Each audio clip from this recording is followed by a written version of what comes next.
He's like, I'm going to send that in a second email. I'm going to send that in a second email, and the second email never comes. And then I feel that they are like so nice, but that they cannot be very straightforward or like honest. I don't know how to say it. About, sorry, I missed it. Like for example, like the person that I always talk to, he's like, thank you very much, and I'm like, okay, so are we doing something like these? Like, okay, yes, and okay, sure, yeah. Are we really? We're doing it, and then what would you say that it's like your major crop, like oranges or mangoes? Yeah. Okay, well, just tell me one.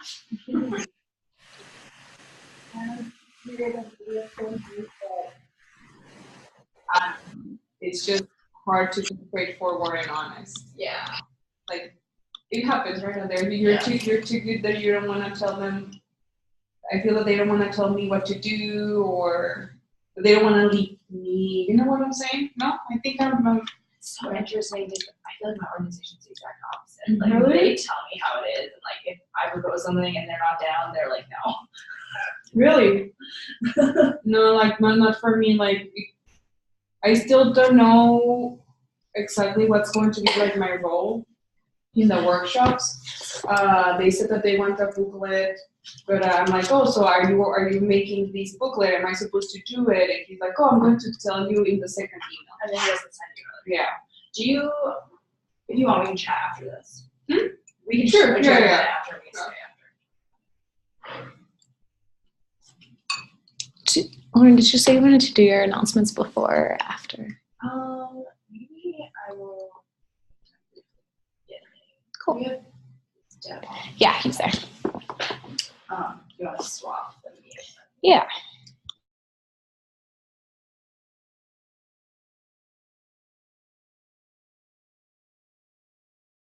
Okay. Hi, everyone. I see that Dev is there. Thanks, Dev, for joining us. I'm just going to make a couple quick announcements, and then we'll hand it over to you. Okay, so I just wanted to share with students just a reminder. If you haven't sent us your bios, please do that soon. I'm going to see if we can put them up on the website, or at the very least put them in a Google Doc so we can share with each other and just have a stronger sense of community among the Trellis students. A reminder for logging your hours. So there seems to have been a little bit of confusion about this. So pretty much anything you do for the project can count towards the 100 hours, except for the time in the Trellis seminar. So the 1.5 hours we sit together every week should not go towards your 100. But anything else, like if you're working on your logic model or monitoring an evaluation plan or any of the assignments for the seminar, working on deliverables for your organization, arranging like passport and visa stuff, you can count all of that, just not your time in the seminar. So please log your hours monthly in PyStar. We'll send a reminder in this week's recap email to fill out your hours. If you're traveling soon, within the next few weeks, we really need a copy of your M&E plan and logic model so we can try to give you feedback before you go. And then I think I'll poll people in the email that I send out this week about what method of communication might work for people for communicating with each other. If we use the Outlook email group to send a message to get feedback on something, or maybe the Facebook group. So just keeping that in mind. Okay, we are going to turn it over. Asha, do you have Dev's bio by chance? Okay, I'm going to let Asha introduce Dev. Myself. Okay. So today we're very lucky to have Dev Paudel. Did I pronounce that correctly, Dev? Okay. Hopefully. Oh, your volume. My volume's off. Your volume's off? Mine's on, but I can't hear him. It's okay. Okay. And let's see here. Let me read you his bio real quick. Dev is a PhD candidate in the Agronomy Department at the University of Florida. and his research is currently focused on plant breeding and genetics. He received his MS degree in crop science from Texas Tech University in Lubbock, Texas, where his research focused on cotton breeding. Dev was awarded a USAID Trellis Fellowship in 2015 to travel to Ghana, where he led a 1-week-long workshop on grant proposal writing and also led a 2-week hands-on training program on utilizing R for applied statistics. So, Deb, if you want to take it away, you can share your screen. It's a green button at the bottom of the Zoom screen, and we'll all be able to see your presentation. Awesome. Thank you, Asha. Can you guys hear me?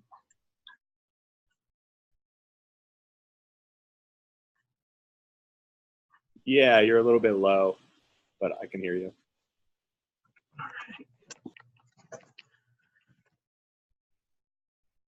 All right, then I will start with my presentation. Hello, everyone. I'm Paudel. As Asha introduced already, I'm a PhD candidate in Agronomy Department at University of Florida. And I went to Ghana in 2015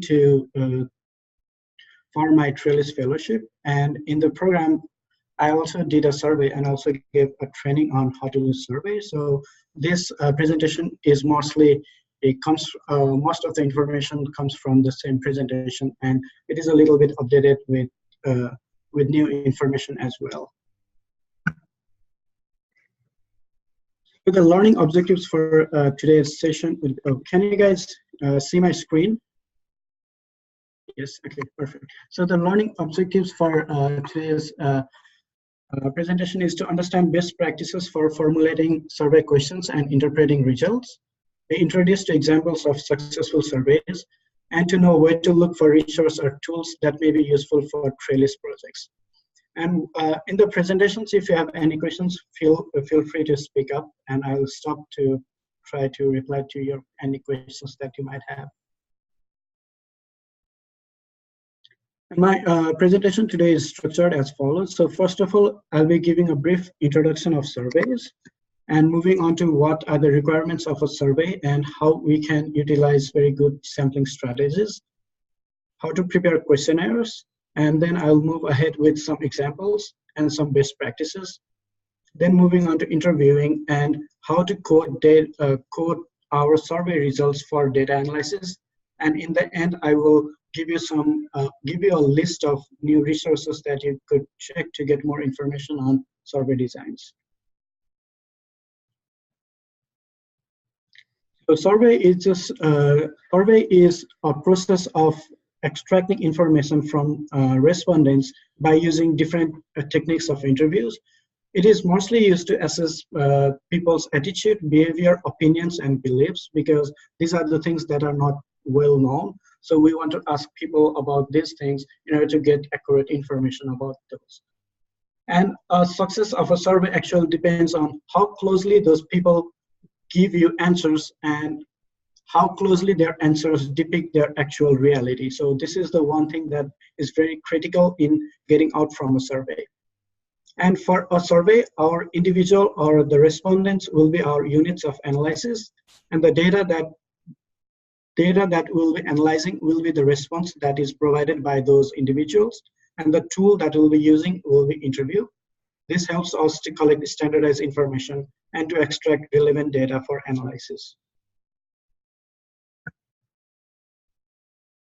So there are basically 3 different types of surveys. The first is self-administered questionnaires, which includes mail surveys or email surveys, online surveys, and group surveys. The other is telephone survey, and the third one is interview surveys or face-to-face interview surveys. So in self-administered questionnaire, what we do is we send out like a printed sheet of paper or some online form, and then give the link to somebody who is going to fill out the form. But interesting thing is, like, anybody who has access to that link or to that paper can actually fill it, and it might not be real what the answer or what the response is.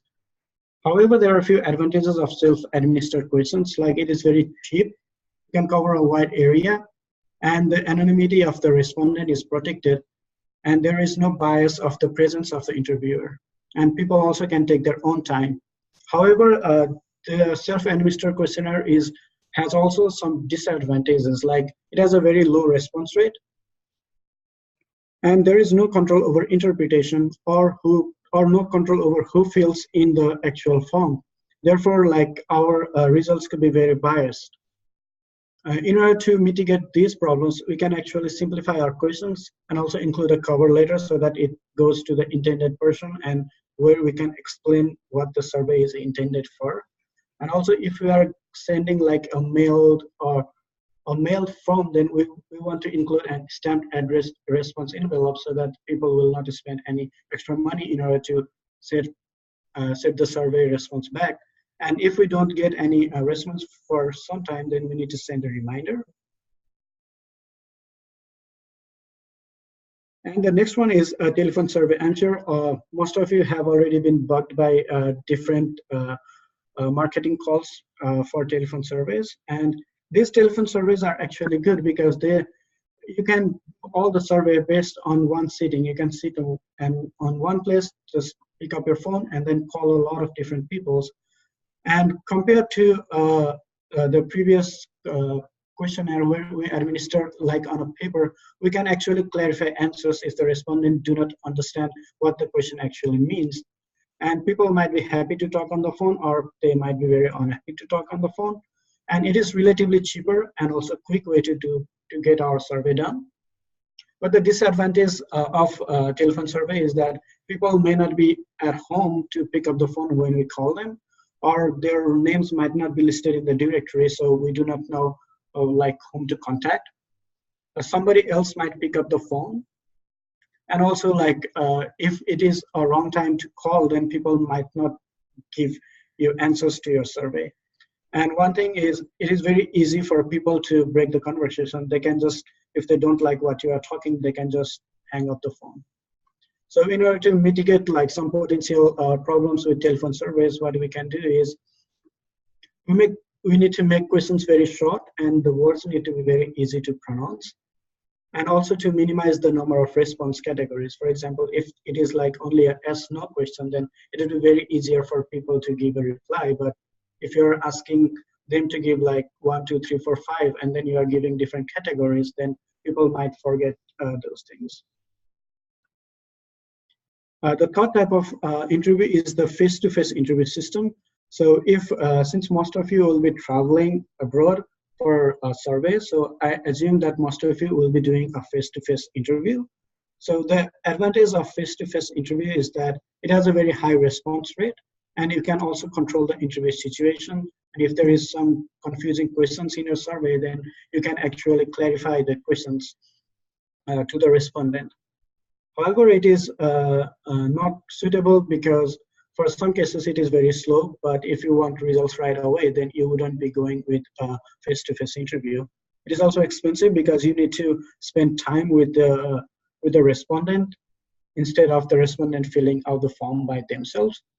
And the presence of interviewer might also put some biases in the answers, like they might be uncomfortable in giving some type of information to you when a person is actually present. And also same thing, if there are more people present, then it might affect the response from the respondent. Therefore, in order to mitigate these potential biases of a face-to-face interview, what you can do is like the interviewer should be very non-threatening, and the interviewer can actually clarify the questions, but make sure that the clarification doesn't go out of the content of the question. And it is very good if all the questions are asked in a very clear and standardized way. And if the response is very long, then it is better to give the paper format to the respondent so that they can read through the paper whenever you are reading it.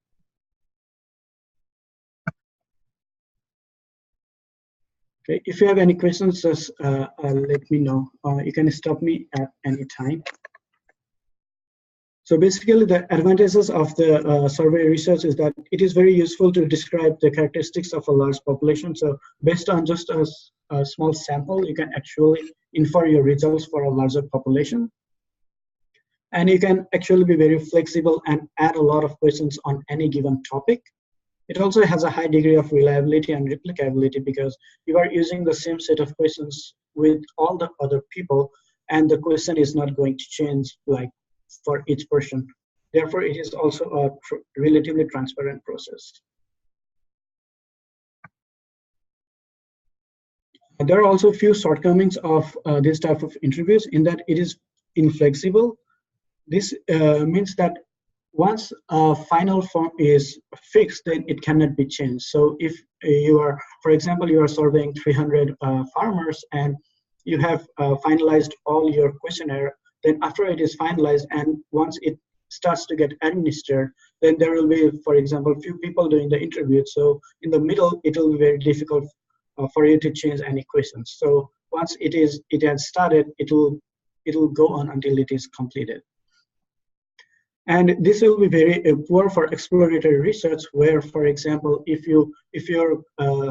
your second question is based on the answer of your first question, and the answer to the first question is exploratory, meaning you don't have any control over what the answer would be, then it will be very difficult to make or come up with new questions just right on the spot. And sometimes it is weak in terms of validity because many people might not respond to you. So if the response rate is very low, then getting actual inference on the population from those type of data is not reliable. And it might be very inappropriate for historical research. For example, how much fertilizer did a farmer add 3 years ago? People might not remember. Unless they have a good system of record keeping, these types of historical data will be very difficult to identify with using survey research.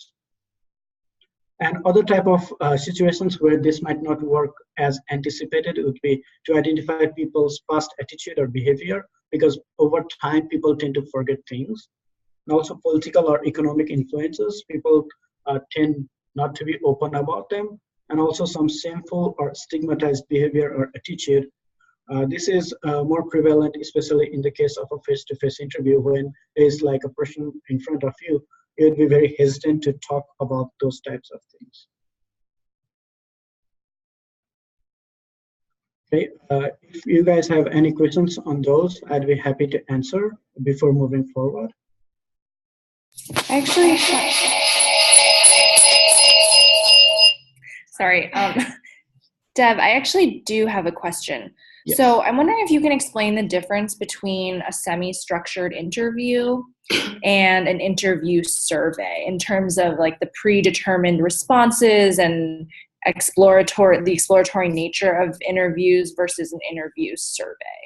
I think, okay, thank you for that question. I will come back to that question because it is in like one of my slides in the later slides. So I will get to that question. Okay. Okay, thank you.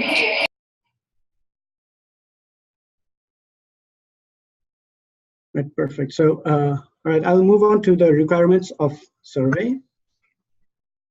Basically, there are 4 things that we want to include in a survey. So first thing is a case or an individual or experimental unit, a population or a study population, sampling strategy, and a questionnaire. So a case is an empirical instance of what you are researching. For example, if you are researching farmers who use pesticides, then all the people who have bought pesticides from an agrovet center would be a case. So in this case, an individual person would be a case, and it is not necessary that it is always an individual person who will be a case.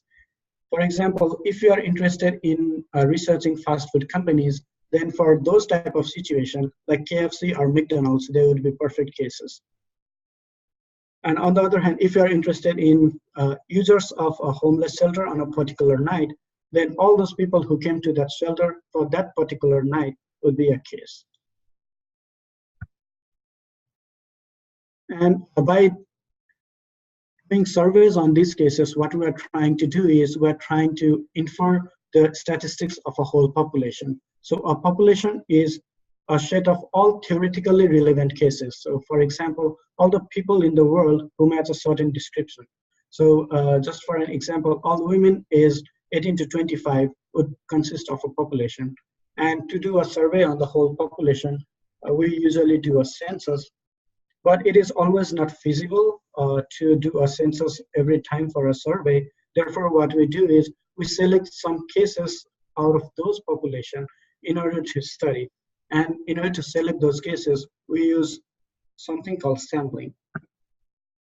So what a sampling is a sample is a subset of that population, which is assumed to be a proxy for the entire population. And this sample will be invited to do the survey. So in our previous example, we'll be targeting a sample of 200 women who are aged 18 to 25 from University of Florida. So this would be my sample, and now I'll be trying to infer results from this sample to the whole population. And once I send out those invitation to this 200 group of women, what I'm gonna get is I'm gonna not get like 100% response rate. So if the people who actually do a survey, so in this case 126 women, they are the only participants that actually took the survey and they gave back the response. So I'd be inferring the results for the population from this set of participants of 126 women. So because we are inferring our results from this small sample, we need to be very critical about how we are going to sample our population, because because like a sampling might create new biases in the population if we do not cater to those biases. So a sampling strategy in order to decrease those biases would depend on what you want to actually find out. What is the population size, or how complex is the population? What type of research method you want to apply? How many cases do you want to study? This would depend on your time and resource. And based on these results from the sample, we will make inference about the population. So a typical inference example would be whether on average farmers in Karaga, so Karaga is a place in Ghana, so whether farmers in Karaga use more pesticides than farmers in Yendi. So here what we are doing is we are doing survey in two different places, Yendi and Karaga, and doing survey on those places. And on an average, once we get the response from our respondents, we can conclude that on an average, farmers at one place will be using more pesticide than farmers at other place. So now I'll move on to types of sampling. So there are two, in general, there are two sampling strategies. One is non-probability sampling, and the other is probability sampling or random sampling. Non-probability sampling, it doesn't allow us to make inferences about the population. This is because it relies on available subjects, and it is very biased towards the researcher or the respondent. So for example, if it is judgmental sampling, then a researcher would purposefully restrict his respondents. So that means we'd get information, but from a very selected group of individuals, and the results that come from those individuals would be pertinent to those individuals only, and we're introducing new biases. The other type would be snowball sampling, where we'll collect data on members of target population, and once we have that data information available, we would go ahead and ask those target population to pick other members. So this is called snowball sampling, and now you are relying on probably a very similar culture or a similar type of people whom they will be recommending.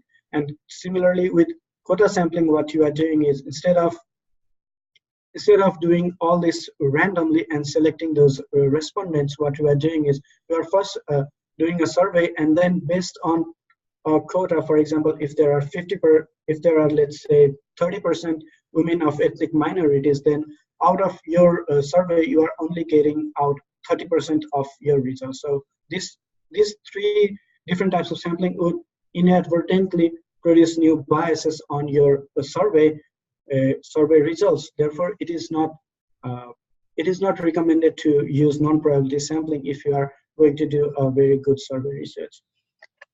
So what most of us would end up doing is a probability sampling or random sampling. And in a probability sampling, there is equal probability of selection for all the cases, all the individuals. So every member of the population has the same chance of being selected for the sample.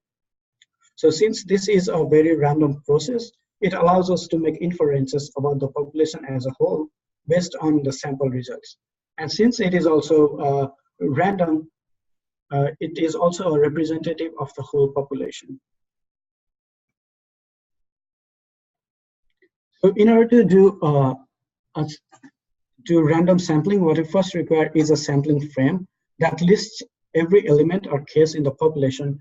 And there are 5 different types of probability sampling: simple random sampling, systematic random sampling, stratified sampling, multi-stage sampling, probability proportional to site sampling. So which sampling to use would depend on your research objectives and what you want to actually find out. So simple random sampling is the most common method to do a survey. So what we do in a simple random sampling is, for example, on the left-hand side of the figure, there are like 100 people that are numbered 1 to 100. And on the top right, on the appendix B, is a table of random numbers.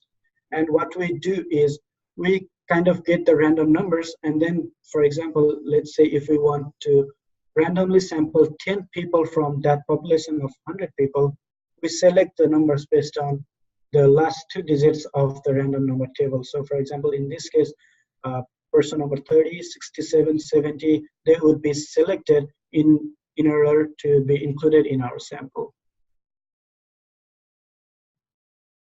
A very easy way to do a random sampling using Excel, I'd like to show, I'm not sure if like you guys have done this before, so I'd like to just show you how this can be done very easily in Excel, or you could do it in R or other software also, but I'm just gonna show you how to do it very quickly in R. So you can just open a new sheet in Excel and create a list of farmers. And we can then create a list of random numbers using the command equals to rand and with close brackets. And then we can sort the columns according to the random numbers and select the top farmers based on that sorting. I'm going to switch over to Excel for now to show you guys how to get this done.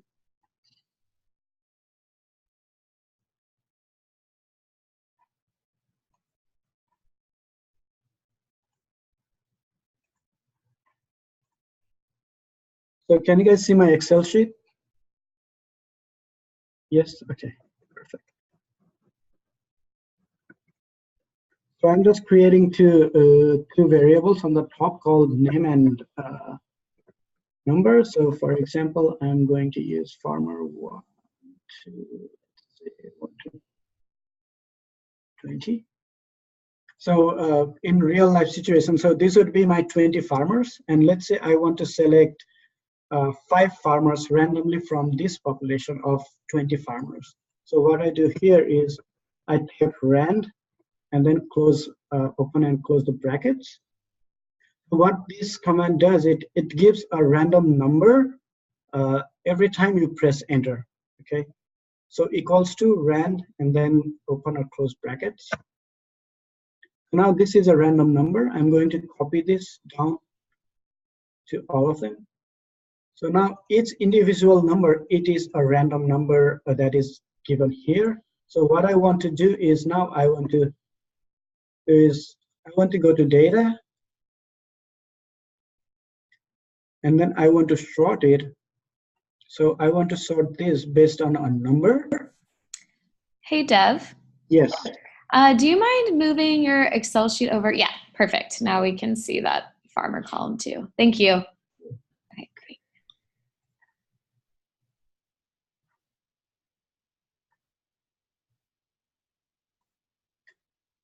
Okay, so once the random number and the names are there, what I want to do is I want to sort the random numbers. So data, sort, and then sort by number, smallest to largest. So if I sort them, so these are sorted on smallest to largest, but as soon as you hit enter, the random numbers change. So these numbers are changed for now. But now, if I want to select only 5 farmers, then I'll go ahead and select only these 5 farmers who would be my potential would be the potential farmers that I'm going to survey. So farmer 9, 4, 13, 1, and 17. So this would be my randomly generated farmers. So you can see that every time I press enter, these random numbers are going to change. So what I'm going to do is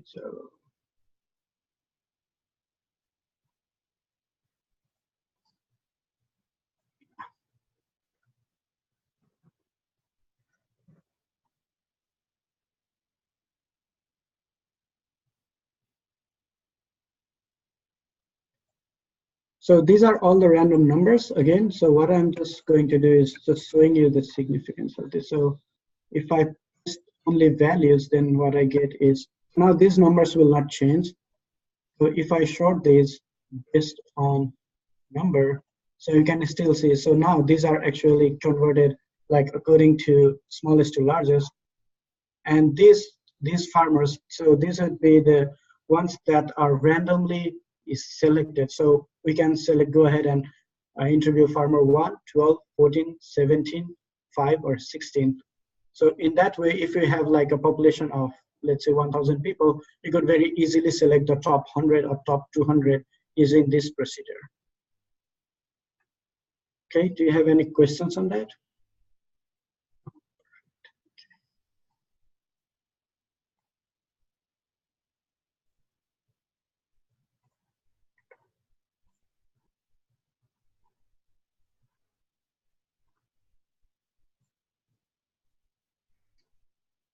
You can see my PowerPoint screen, right? Yes, okay. All right, so other type of sampling would be systematic random sampling. So in systematic random sampling, what we do is we start at a random point, and then we select every kth element. So for example, if we want to select 100 people out of 1,000 people, then we would select every 10th person. So that, for example, the 4th person would be a random person. So it could be 1st, 2nd, or 3rd. So if it is 4th, then the next person we are going to pick will be 14th, and then the 24th. Okay, so this would be a systematic random sampling. But one thing that we need to be cautious with this one is if the cases are arranged in a very particular way. For example, if every 4th person on that list is an organic farmer, then what it can do to our survey is, in the end, where we only surveying organic farmers, so ours will not be very random and we'll be getting biased results. So if the list has some kind of structure built within itself, then systematic random sampling would not be appropriate. So the other would be stratified sampling. So in stratified sampling, what we do is we want to get every particular type of group included in our sample. So for example, in this figure, so there are men and women in this, and we want to get, for example, if we are taking 6 people out of it, we want to get 3 males and 3 females. So we are selecting based on a structure that is already predefined. So this can also be done as like random sampling from a set of high school students and from a set of diploma students. So we have a structure, we have 2 different structures here, school students or diploma students, and we get a random sample of people from there to do the survey. One good thing about this is that stratified sampling ensures that the key subpopulations are represented adequately within that sample. The other type of sampling is a multi-stage sampling. So it is done when it is not possible to create a list of all elements within the target population. And for example, when it is a very big population and you are only targeting, for example, in this example, we are only targeting 120 households in your sample group. So what this does, it first creates a group, and then within that group, we move inside that group and randomly select other groups. So how this can be done is, for example, we can move from states to district, villages, and households. So for example, we can randomly choose 6 states in the United States using simple random sampling. Now, once we have those 6 states figured out, we then select 4 counties within each state randomly. So now for each 6 states, we have 4 counties each. And within each counties, we are going to go and pick up 5 households from those counties. So now you have a total of 120 households in total to be included in your sample group. So this actually covers a wide area. So for example, you have already covered 6 states in the USA, but it is, in that sense, it can be highly efficient, but also in the meantime, because you are only surveying 5 households from each county, so the results might be less accurate because those 5 households might not be representative of the whole all farmers that are available in those counties. The other type of sampling is probability proportional to site sampling.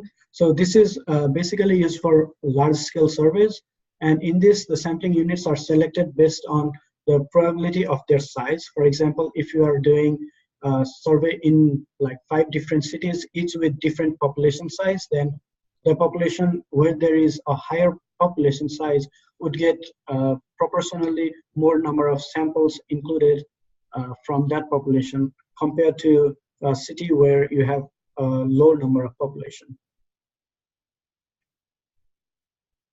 There are a few basic things to consider while working on our sampling strategies. One is sample size and the other is sampling error. So for sample size, we need to be cautious about the heterogeneity of population and the number of relevant subgroups. So if there are more subgroups, then we need to include those. So our sampling strategies should work around that. So the frequency of phenomenon we are observing, the accuracy and confidence of our data, and the response rate of the participants. The other things to consider is the sampling error.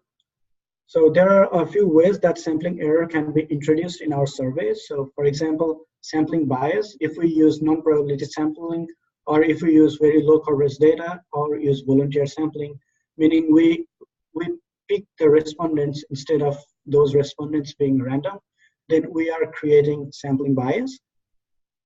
The other is response bias.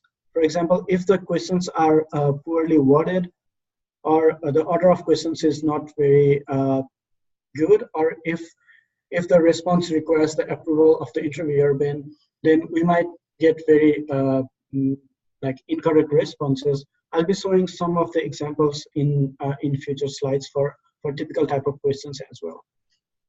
And the other is non-response bias. So for example, all the people that we are sampling might not respond to our survey.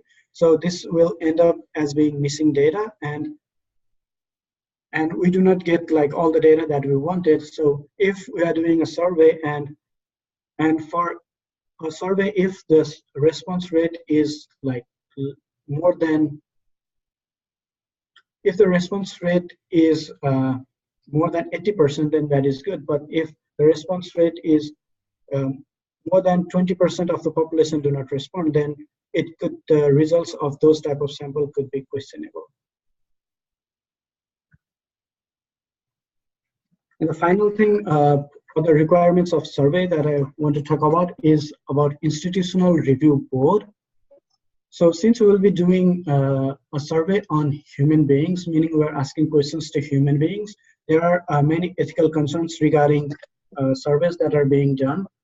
So therefore, every university has an agency called Institutional Review Board that actually reviews our survey and then approves or rejects our survey. So based on this Institutional Review Board, we are only allowed to move ahead with our survey. So for example, I mean, you can do a survey on your own, but if you are actually trying to publish something out of it, then you need to get a pre-approval from your Institutional Review Board prior to doing the survey. And the question is, when do we have to get IRB approval to ask people questions? So this is every time before we even administer the surveys, we need to get the approval from IRB. And the requirements for getting IRB permission to ask people questions is like each university has their own criteria. So I think it's better to, once you have like survey ready and you know what you are trying to do, then it is always good to let the IRB agency, like at your university, know that you are or apply for IRB permission in order to move ahead with our survey. So most of the cases, like for farmers, it would be very simple and like they do not take long time in order to approve it. But for like other medical cases, like they might delay. But for us, it should be very straightforward. So anytime you are doing a survey, prior to doing a survey, make sure that you have met the requirements from the institutional review board at your university. So are there any questions on those slides? So.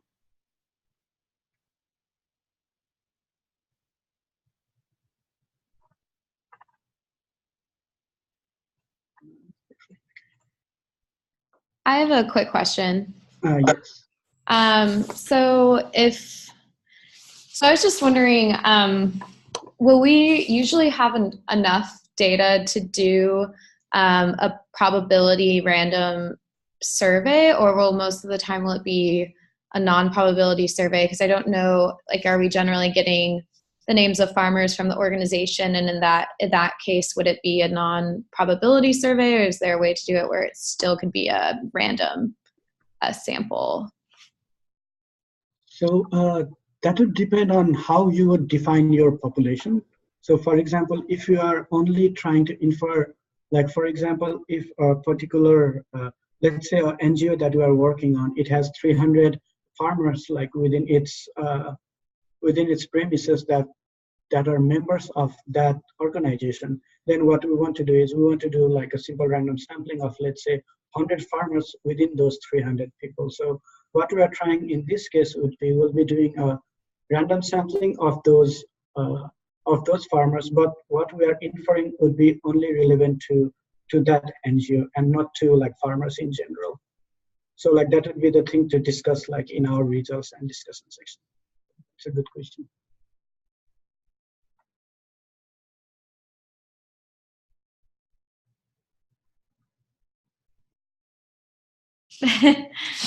Sorry, just to follow up on that point, I have a feeling Trellis students are much more likely to do non-probability sampling, just given the scope of the project that like they're pretty small, and people can definitely chime in if you feel otherwise, but I feel like a lot of the organizations may have limited capacity and like lack of statistical expertise, that trying to bring in this random sampling method, I don't know how effective that'll be. So I think that's like what we should strive for, but I'm not sure how possible. I don't know if anyone has thoughts on that.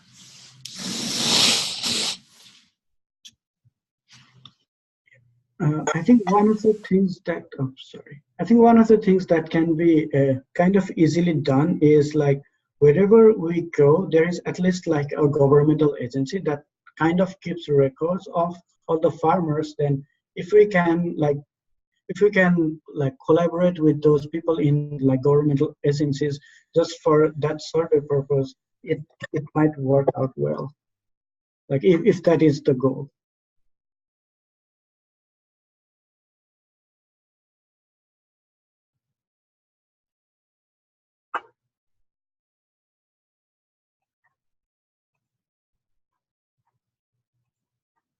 All right, then I'll move ahead with my presentation. So next we are going into questionnaire preparation. So before developing our questionnaire for the survey, what we want to do is we want to determine the purpose. So for example, what type of information do you need? How soon we need to complete the survey and get the results done? How much time we have for each interview? How are we going to use that information that we get from the respondents? And what are our goals, both short-term and long-term? And what are our resources? Based on all this, we'll be determining what type of sampling strategy or what type of survey method that we are going to use. So before conducting research, we shouldn't assume that we have adequate knowledge of topic, because we are going there to research and to identify what is going on. And we also shouldn't waste time learning what we already know. So for example, if there is like a peer-reviewed article doing the same thing already done in that place, then there is no point of doing the survey at this time. And we should be prepared to create an interview guide and a schedule that is very standardized for all the interviews that we are going to do. This is just to make sure that each respondent goes through an identical interview process, and we are not and the interviewer is not creating any new biases. And to close, before ending our survey, we want to be brief and express appreciation for the time and effort that the farmers have given for us for their interview. And also one quick suggestion is not to be very defensive or to badmark the survey. So this might have bad impacts in future people that are going to conduct surveys in that area. So for doing a survey, what we do is we prepare a questionnaire. So this questionnaire can be mailed, it can be on an online form, or we can take it with us and then we can sit on a face-to-face interview with the farmers to take the interview. So a questionnaire is a self-report instrument that is generally mailed or handed to the respondent and to complete with no help from the researcher. So this would be a questionnaire, but then we can also administer this questionnaire or distribute this questionnaire. Anyway, we need a set of questions that we want to ask. And we'll be talking shortly about how we can design this questionnaire.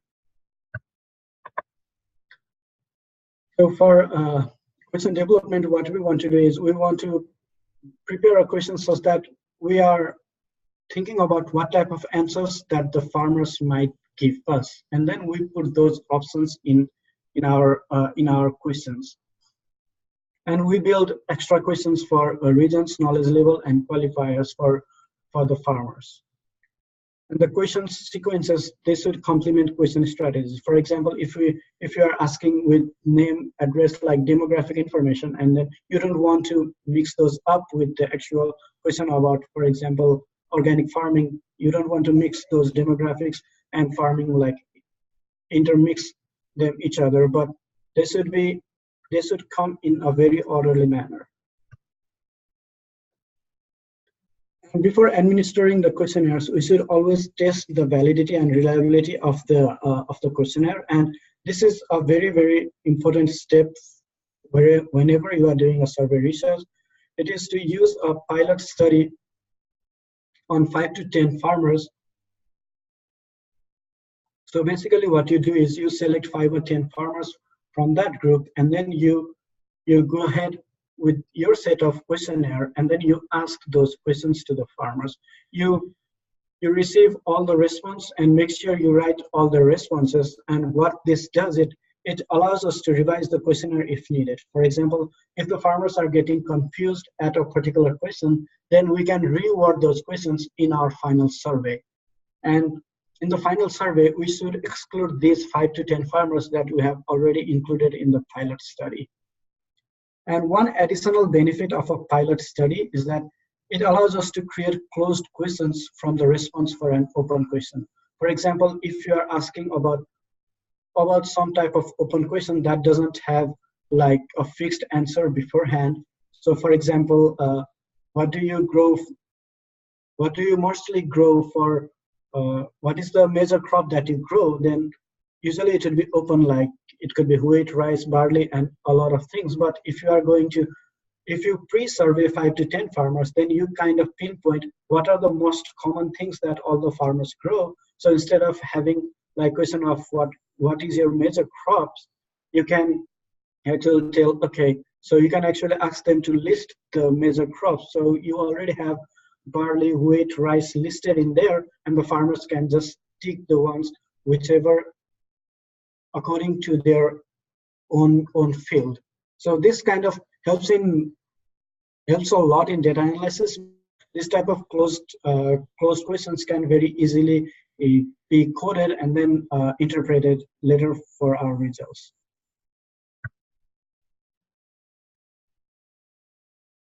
So to plan for the survey questions, we the interviewers cannot make on-the-spot adjustment to the questions, because that will change like all the meaning of the other respondents. So that is a very critical fact to do a pre-survey before doing like a regular survey. And the way we phrase our questions is also very critical, because all the things that we say will not be very exactly heard by the farmer.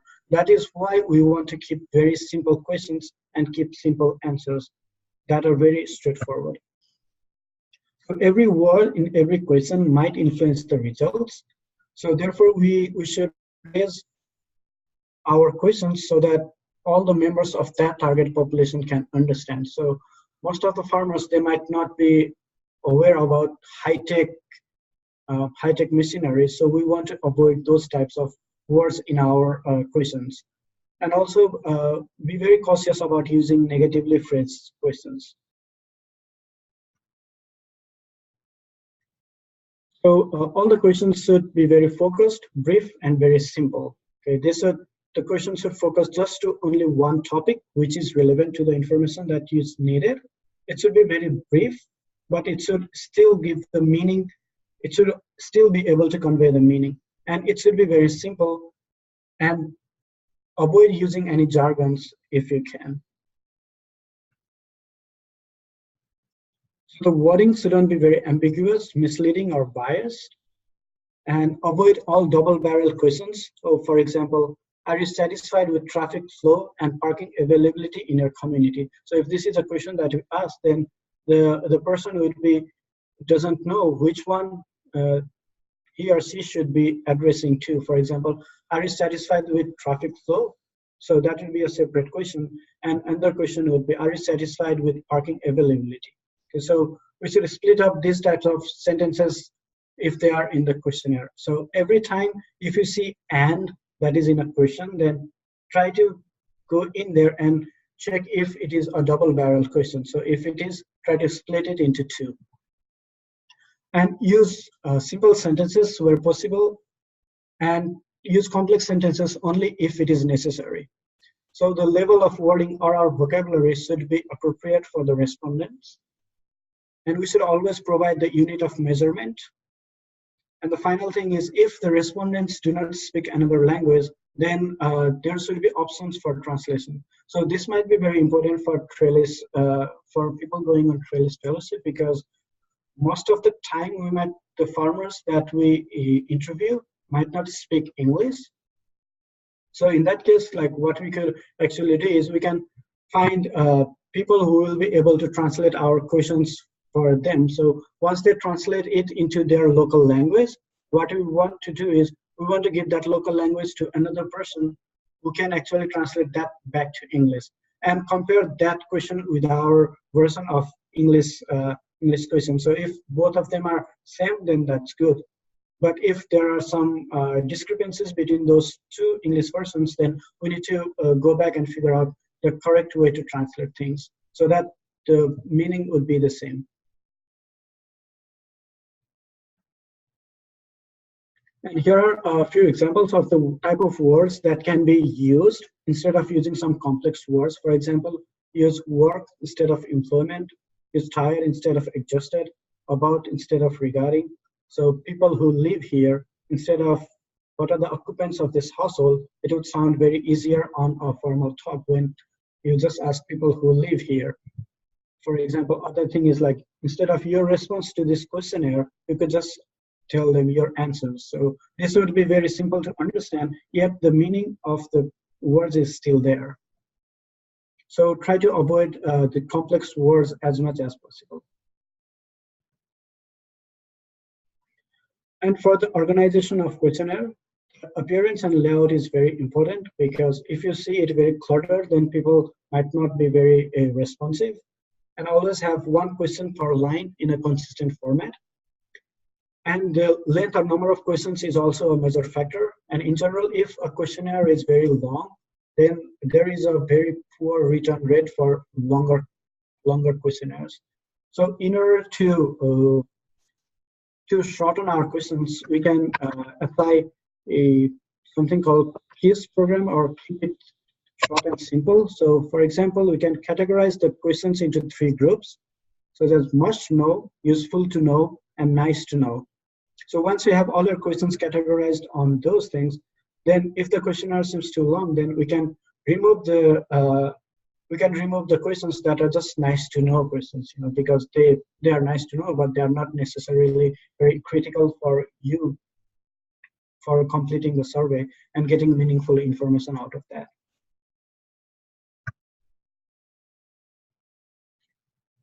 And while making questions, we always group related questions together and to choose the first question very carefully. So the first question should apply to everyone. It should be very easy to read and it should be interesting.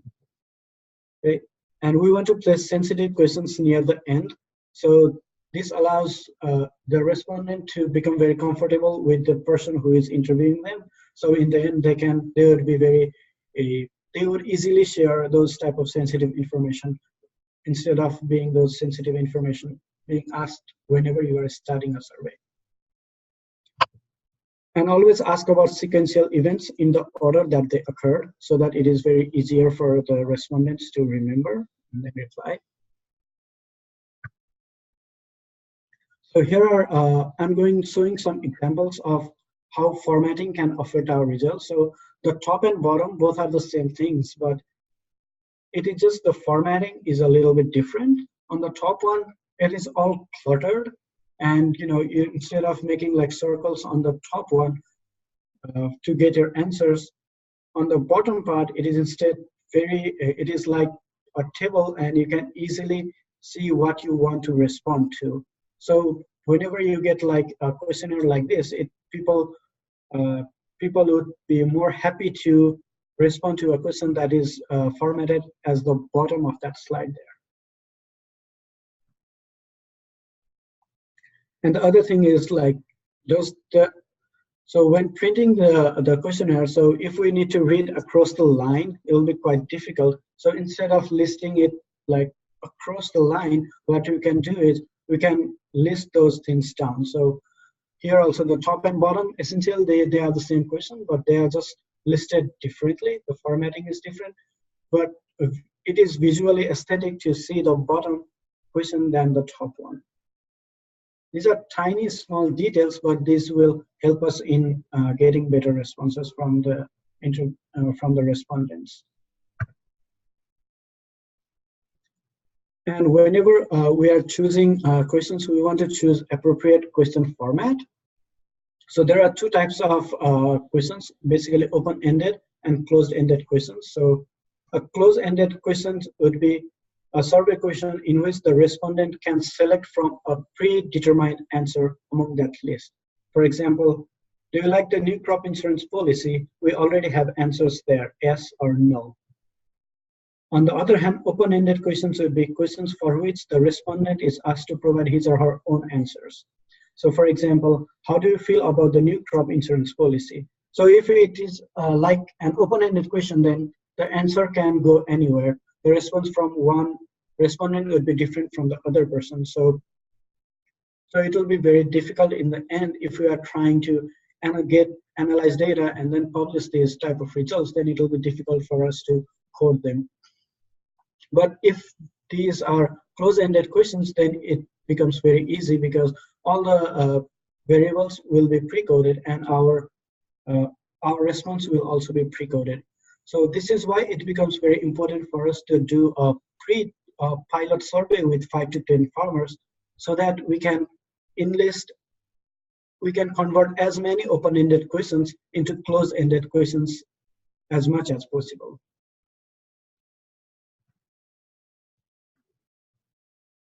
So getting into details of the close-ended and open-ended questions. So close-ended or structured questions we already provide standard answers and they're easy to code and score.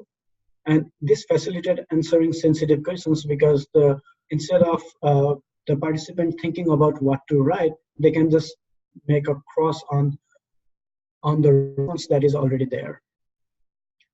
So it may make for a long questionnaire because you are adding options to it, but it is considered very easy to the respondent. So the response rate would be higher in those type of questions.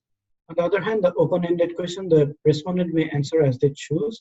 It is usually exploratory, and it allows detailed response from the farmer. So if you want to just understand how they feel or how they believe, then what you want to do is you want to go ahead with exploratory types of surveys. So there will be nothing that, other than putting those things in discussions, you will not be able to interpret those as results, or you will not be able to analyze those data. It is preferable for complex questions, and it'll be very difficult to code and score. And it also requires more time and effort of respondent, because they need to write all of those responses there. And also similarly for the interviewer, if it is an open-ended question and you are on a face-to-face interview with a person, then you want to include all the things that the respondent had said. So it typically takes more time and effort on the part of the interviewer as well. So here are some formats for close-ended questions. So do you like to eat chicken? Yes, no. Do you use health clinic? Yes, no. And it can also be either or questions. Do women do this or do they do this? Is the clinic free or do you have to pay? So these are just a very straightforward closed questions. And the open questions usually are like why, what, when, where, how. For example, what are some foods you like to eat? So now the person might be, okay, I like burger, or I like sandwich, something. So everything, like all the individuals have their own way of answering this type of questions. So now if you are relying on those answers to ask further questions, so then it will be very difficult. For example, if you want to ask about, for example, like carbohydrate in their diet, and if their diet that they prefer doesn't have any carbs in it, then it'll be very weird to have those questions set up. So this type of open questions will be very difficult to interpret. So for other is, when might you take your children to the health clinic? So this also doesn't have any options. Instead, what you can do is like, how typically do you take your children to the health clinic? And then instead of putting often, less often, what you give is numeric numbers, like, okay, once a month, once in 6 months, or once in a year. And people tend to answer more if the questions are not personal. For example, if the question is, do you throw your trash in the river? People might be inclined to answer in the correct way, like, no, I don't throw it in the river. But if you ask like a generalized question, do people throw trash in the river, then the answer might be different. You know, if they see more people throwing, even if they themselves throw it, they might be telling that other people also throw trash in the river. Same thing like, how many children do you have, and how many children do most families have? So these are typically, they give you kind of same information, but it also adds some element of what the respondent is thinking. And there are certain levels of measurement that you can put on your answers. So for example, nominal scales, they are used just to identify a label. For example, kind of bears, or gender, hair color. So these would be different labels that can identify people or other things. There is ordinal scale, for example, income classification, if it is upper, middle, or lower. So for this, you can put like, okay, so how much income do they make? It is 10,000 to 20,000, 20,000 to 30,000, in that sort of order. And interval scale would be a precise measurement, for example, temperature. So these are 3 different levels of measurement that you could include in your questions in order to get the response back. So with that part being finished, I'd like to see if you have any questions on that.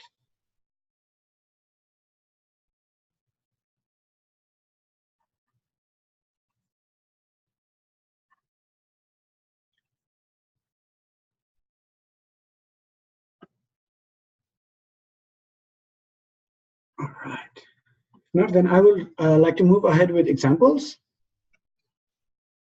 So here is like a demographic information about a farmer. So this I took from one of the surveys of last year's Trellis, done by Ibukun, done by Timothy. So here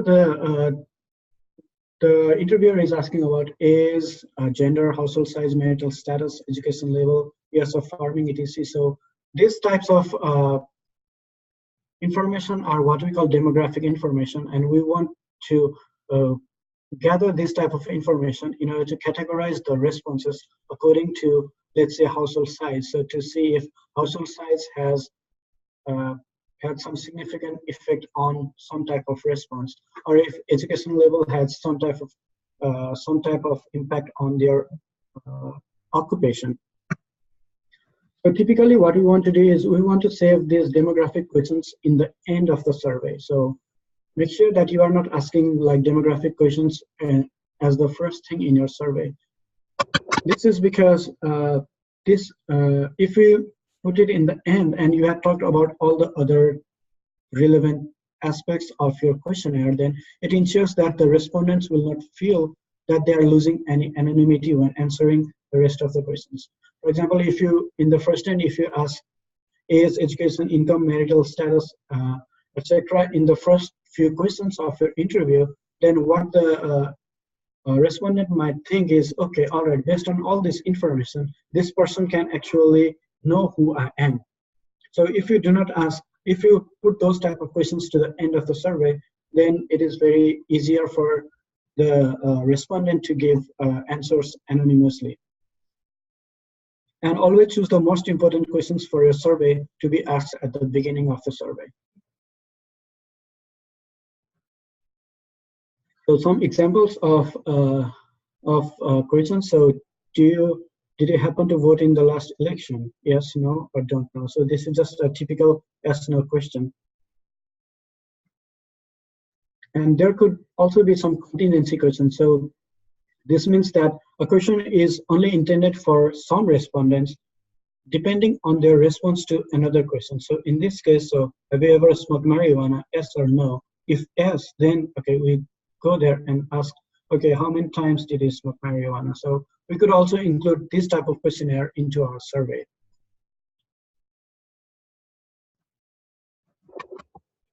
And the other is, if it is based on a paper format or when you are taking an interview yourself, this can also be done by, okay, have you ever voted in national, state, or local election? Yes, then go and answer question 40 to 25. So if no, then skip those questions and go directly to question number 26 on page 8. So this is also a contingency question, and its response also is being determined by the answer to a previous question.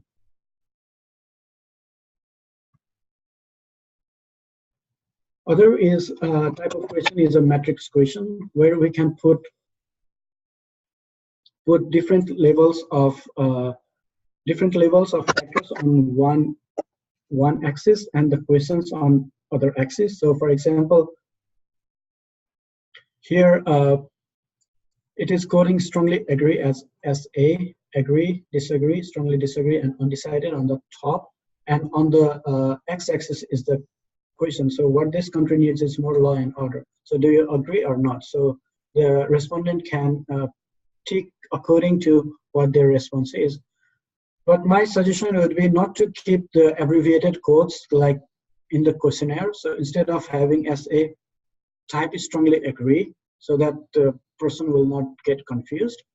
And once your strongly agree is on the left-hand side panel of this matrix, you always want strongly agree in all other questions to be on the same left axis, and undecided or strongly disagree on the right-hand side of this matrix. So for the following questions, if it has a very similar structure, then always structure it based on the same structure so that the respondent will not be confused in the end. So other examples would be, okay, how would you rate your day at the San Diego Zoo? So it can be, it goes from very good to very poor. So also other type of questionnaire example would be like having more than one answer. So for example, in what ways could police officers improve their performance? Take the two most important. So in this, you can check more than one answer. So what the respondent would believe that is very that the respondent believe to be very important, so that the people can improve their performance. So these were the examples of some questions. So if you have any further questions on those, I will discuss. I have a question. If you turn off, is your volume off? Yeah. Oh, so weird. Okay. Sorry, I have a question, Dev. Mhm. I'm wondering, what if the most important questions are also sensitive? Because you talked about putting sensitive questions towards the end. That is a very good question, but I would still prefer those to be at the end, because for most of the sensitive questions that we use, we want to make sure that the respondent is freely responding to your questions. Okay, so you don't want to alarm them, like just you're a new person and like I'm not going to share my personal information with a stranger at all. Okay, so that would be the response for any respondent, I believe. So I think it is still better to put those sensitive questions in the end. But if it is like only a sensitive questionnaire related question, then you could go ahead with like simple things in the first, and then like prioritize those questions and then keep those sensitive information in the end. It will probably be a very short questionnaire though, because if most of the things are sensitive, then you want to be brief, and then you want to get as much information as possible. So I would still recommend the sensitive questions to be put in the end.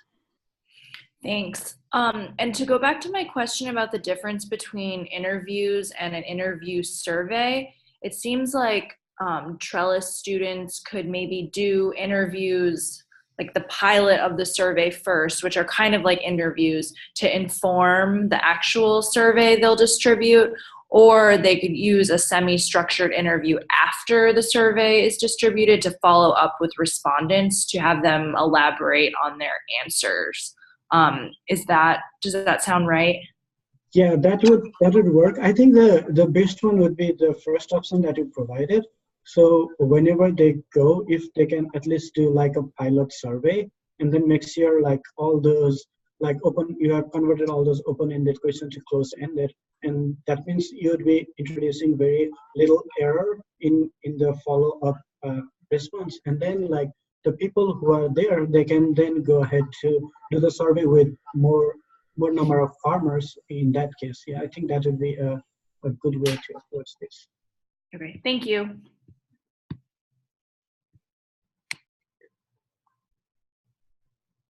All right, now I'd like to move ahead to best practices. So most of these are based on personal experience, so failure. So I caution you, so learn from my mistakes. That would be my point, I guess. All right, so for sensitive questions, so give range for sensitive questions. So instead of asking how much is your annual household income, where you need to pinpoint, oh, how much is my salary? And then instead like give them like a range. Please indicate the range that describes your annual household income. So if it is like 15 to 30,000, people are more likely to have a response recorded in that. But if you are asking like a direct questions like how much is your annual household income, then a lot of times people wouldn't tell you the correct answers.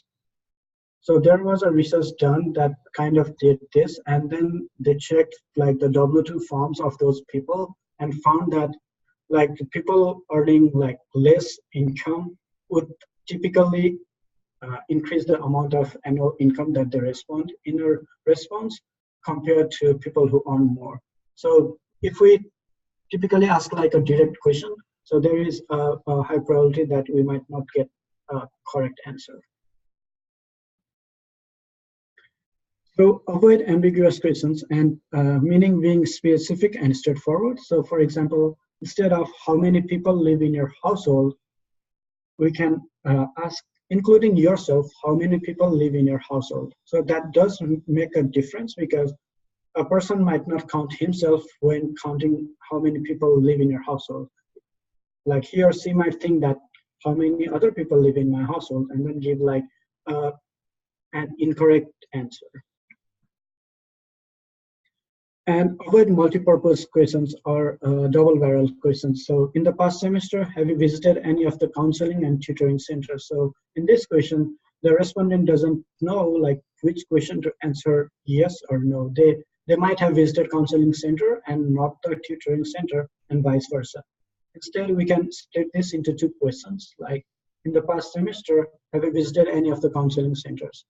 Or in the past semester, have you visited any of the tutoring centers?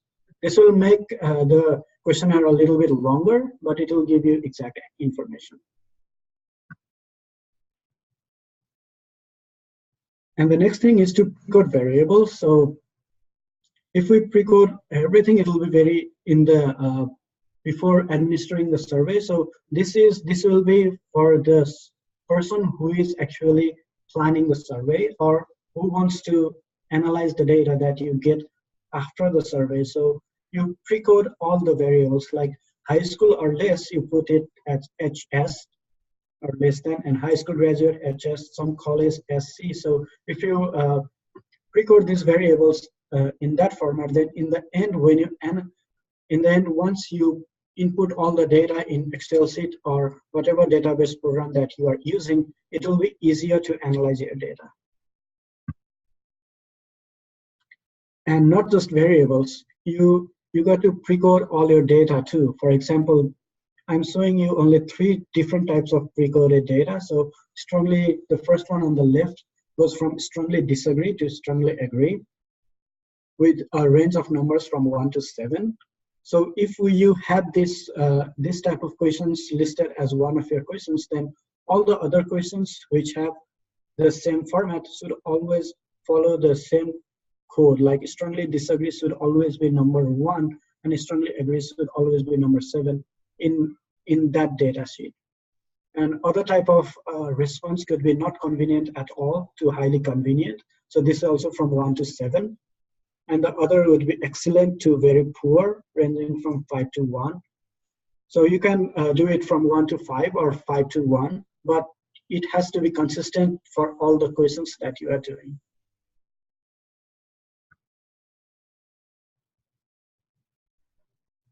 So are there any questions on that? Perfect. But I'll move ahead with. I have a quick question. Sure. I was just wondering, so after you've coded your data and everything and you've already, well, maybe you're going to talk about this in a little bit, but once you've already done your survey or questionnaire or whatever it is, what software do you usually use to analyze your coding data? Usually I use R, but like people can use whatever software they are very comfortable using. Usually it can be done in Excel or SPSS.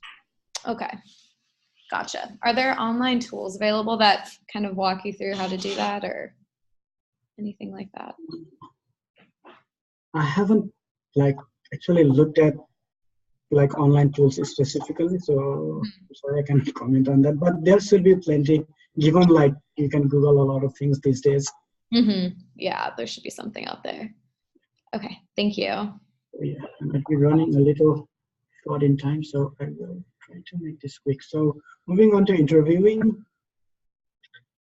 So when you are ready to interview, so make sure you demonstrate respect and you develop rapport with the respondents. Use very familiar and non-threatening topics, and also similarly use appropriate and non-threatening questions. And try to read non-verbal. So if the people are uncomfortable answering your questions, then you can put a mark, always put a mark there, and then you can kind of rephrase it if necessary. And you always listen more than you talk. This is quite important to make sure you give enough time to the respondent. And to survey, this would be just general etiquette. So dress appropriately, be very familiar with the questionnaire, and follow the question wording exactly.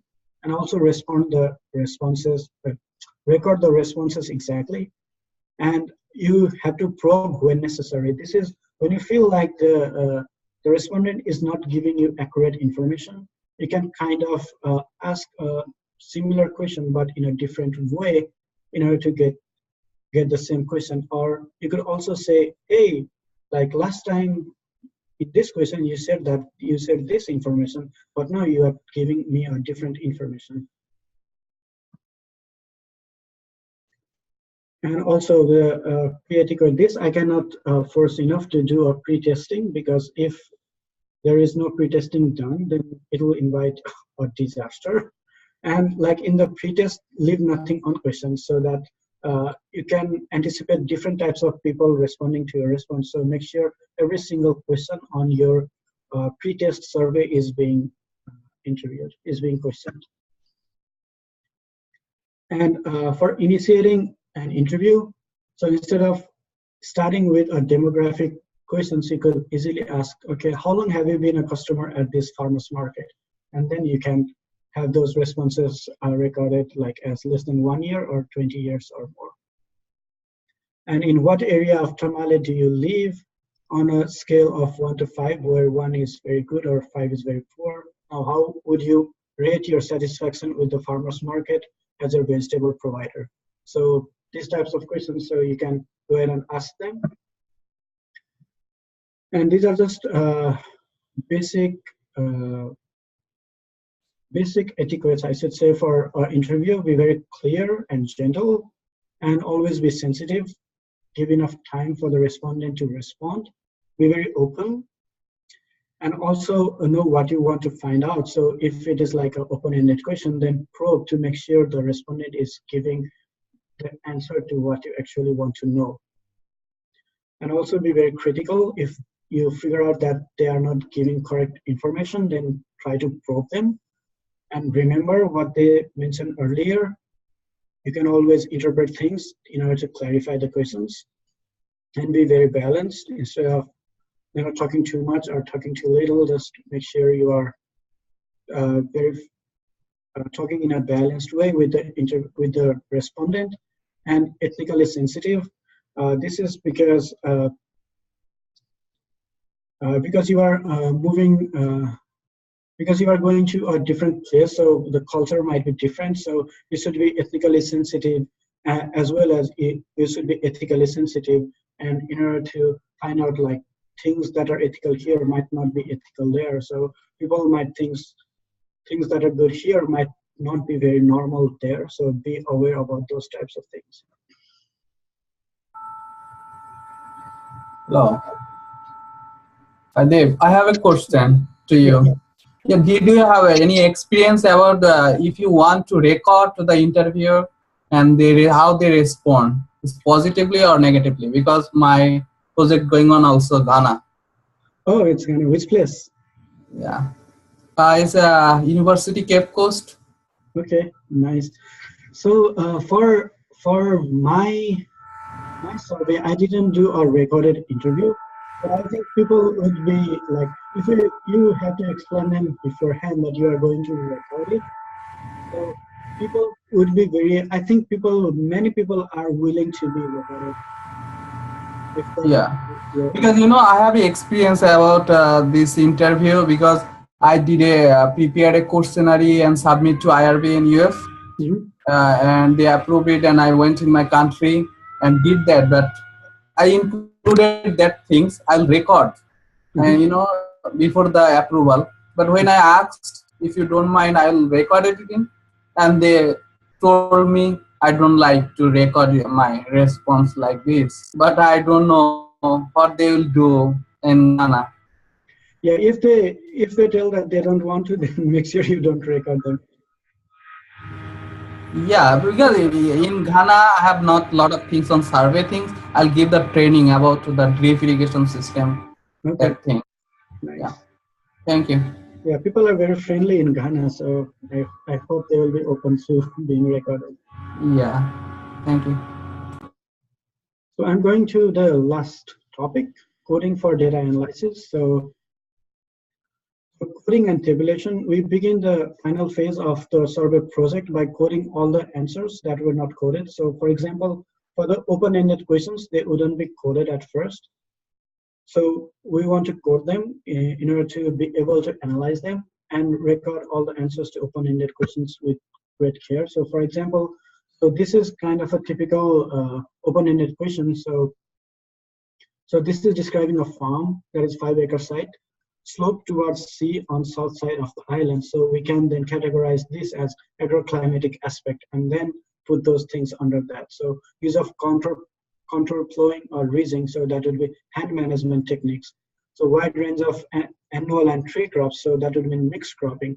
So this is kind of an open answer. So the words would be very different in this, but the concept would be same. So for mixed cropping, a farmer might explain it as one way and the other might explain it a different way, but then in the end, when we are coding it, we make sure that we have a same general term describing those events. And these tables I'm presenting are the typical way that we see tables, like whenever we are doing any survey or any experiment. So on the left, we have on x-axis you have names, and on the y-axis you have 2 treatments. And on the table on the right, you have treatment on x-axis and the names on your y-axis. But typically these types of, if you record your responses like in this way, it will be very difficult to analyze. So what I'm going to introduce you is called a concept of tidy data, where the table on the last table, it is the same data in the above 2 tables, but it is just in a tidy format. So every single row is a new observation. For example, you are interviewing a farmer called John Smith, and then you have your response recorded on each variable on your y-axis. Okay, so this is what I recommend whenever you are coding your data for analysis. So usually what will happen is, so you have a lot of Excel sheets that you are going to put your answers in. For example, so on the first column is the questions, so crop hygiene and fresh produce. So for activities, so you have your questions and then there is a response. And on the sheet on the bottom, so sheet 1, 2, 3, 4, these are individual responses from each individual farmer. So there are like, let's say 100 sheets, and now you have to combine all of this together. This is a very tedious way to do it. So instead what we want to do during coding is, so we just on the first one is household number. So if it is 1, then all the questions that we are asking will go on that same row. So on row 2 is farmer 1, and all the questions are pre-coded above. So on column B, I have number of people less than 5 years old, so that would be 0, or people 5 to 16 would be 0, and people 17 to 56 would be 1. And in that way, if we format it in this format, then it will be very easy to interpret or to analyze your data in the end. So every household should have only a single row. And for analysis, you want to make sense of your data and make sure that you want to know the limitations of your data, because a lot of times you don't want to misinterpret your results, and because you're also doing just a small sample, you should be very cautious about interpreting your results. And content only analysis that directly answer your research questions, and be very cautious in interpreting data. For example, if you use non-priority sampling, all you can say is of students who responded to the survey, 55% say they were satisfied with program services. Otherwise, you will not be able to infer statistics for the whole population from this. So with that, this would be my last slide. So here I'm leaving you with different resources that you can use to get more knowledge on surveys. So the first one is participatory analysis for community action training manual. This is a very good training manual. I recommend all of you to download it and take a look at it. So developed for Peace Corps, but it has a lot of things that are very useful for us actually. And the next is designing and conducting survey research. That's a book. And sampling methods for agricultural surveys, and also sampling size determination and farmer surveys. And there is also a YouTube video on giving a 10-step guide to questionnaire design. And the other link is a link for tidy data, how you want to put your data like whenever you are kind of coding it. And the final slide is Qualtrics. So this helps you to design surveys. You guys might have heard about Google Forms or Survey Monkeys. So these are also like tools that you can develop your surveys on. But then, like if you are going to a foreign country with like not proper internet connection, you might not be able to use them online. So, but still, you can use these tools to design your questionnaire and then later print it to perform your interviews. That being said, if you guys have any questions, I'm open. That will be the end of my presentation.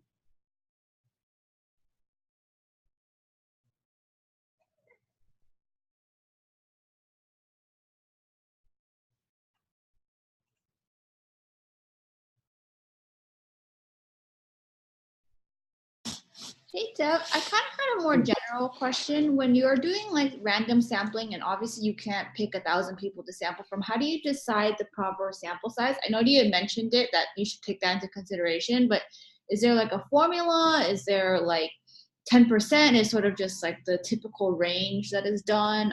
Do you have any experience with that? Not really. So actually, there is like a formula to do a sample size calculation.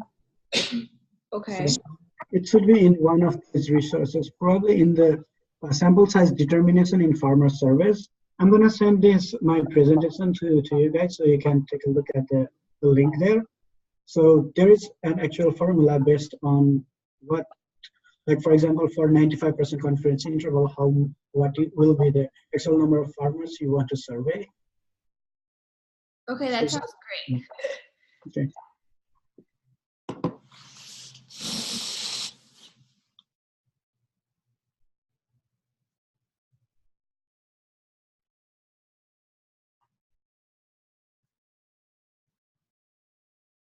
Yes. Looks like there is no question. Thank you for your attention. I hope this was helpful. Guys, if you could provide any feedback, it would be great. Thank you, Deb. That was really helpful. And I think that's everything. No more announcements, right? Okay. All right. Thank you so much. Perfect. Thank you. Okay. Bye.